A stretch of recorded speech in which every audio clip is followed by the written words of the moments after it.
السلام علیکم دوستو، امید کرتا ہوں آپ سب لوگ ٹھیک ہوں گے، خیر و خیریت سے ہوں گے۔ میں ہوں آپ کے ساتھ حسین علی اور آپ لوگ اس لائک کریں وقت اس دیکھ ویڈیو رہے کو، ہیں۔ سبسکرائب کریں رول بک انفو کو، ساتھ میں آنے والے بیل آئیکن کے کلک کریں اور نوٹیفیکیشن آپ پہ کلک کر دیں تاکہ ہر ہمارے آنے والی لیٹسٹ ویڈیو کی دوستو آج آپ لوگوں کے ساتھ میں ایک ایسا واقعہ شیئر کرتا چلوں گا جو کہ مولانا رومی صاحب کچھ یوں لکھتے ہیں۔ دوستو ایک بہت ہی دلچسپ اور بہت ہی ہماری زندگی میں اپلائی کرنے والا، اگر زندگی میں اس طریقے کو ہم اپلائی کریں تو امید کرتا ہے ہماری زندگی اور آخرت دونوں ہی سنور سکتی ہیں۔ مولانا رومی نے لکھا ہے کہ ایک دفعہ ایک شخص نے اللہ تعالیٰ کی عبادت کرنا شروع کر دی۔ وہ پروردگار کی عبادت میں اتنا مشغول ہوا کہ دنیا میں سب کچھ چھوڑ چھاڑ کر سب کچھ بھلا دیا اور سچے دل سے اللہ کی رضا میں راضی رہنے کے لیے انسانیت کے راستے پر چل پڑا۔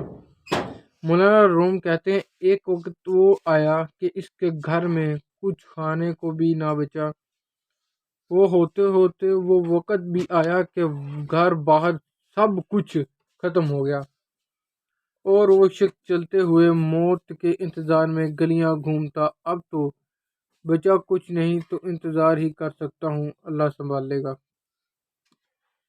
ایک دن بیٹھا ہوا تھا، دیکھا اس کے قریب سے ایک لمبی قطار میں گھوڑے گزرے۔ ان گھوڑوں کی سیٹ سونے کی اور چاندی سے بنی ہوئی تھی اور ان کی پیٹوں پر سونے کے کپڑے پہنے ہوئے تھے، انہوں نے سونے کے کپڑے پہنے ہوئے تھے، وہ گھوڑوں نے ان کے اوپر تھے۔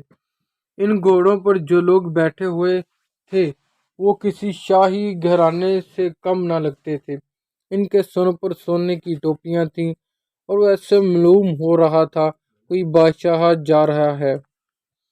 اس شخص کے دریافت کرنے پر اس سے بتایا گیا کہ یہ ساتھ والے گاؤں میں ایک بادشاہ ہیں، یہ سب اس کے غلام ہیں اور بادشاہ کے دربار میں جا رہے ہیں۔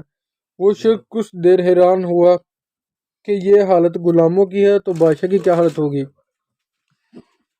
اس نے آسمان کی طرف منہ اٹھا کر کہا، میرے اللہ، میرے مالک، میرے اللہ، شکوہ تو نہیں تجھ سے نہیں کرتا، لیکن اس بادشاہ سے بھی غلاموں کا خیال رکھنا سیکھ لے۔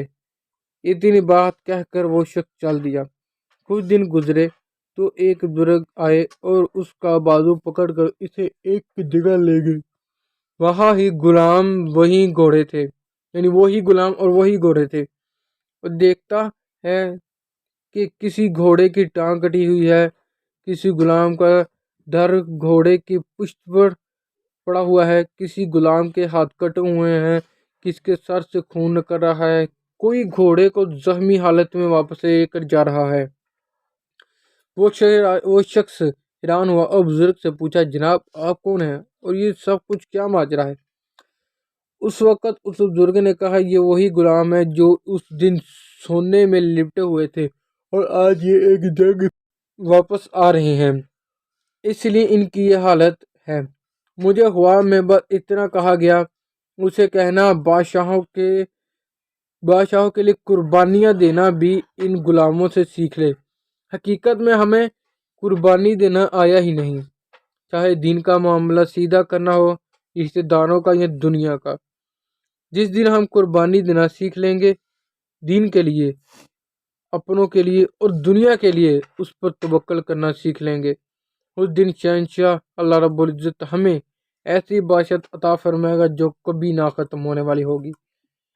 تو دوستو امید کرتا ہوں آپ لوگوں نے اس واقعے سے کچھ نہ کچھ سبق ضرور حاصل کیا ہوگا، کیونکہ انسان جو بھی ہے، جس بھی حالت میں ہے، کبھی وہ سوچے نہ کہ میں آج اس حالت میں ہوں، مجھ سے بھی کئی غریب لوگ ہیں۔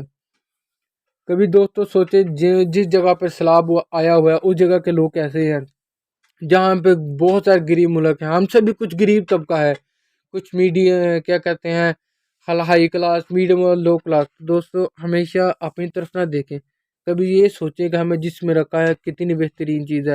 امید کرتا ہوں کہ آنے والے وقت میں اللہ میں شکر ادا کرنے والا بنائے آپ کو اور مجھے، اور ہمارا خاتمہ الایمان عطا فرمائے۔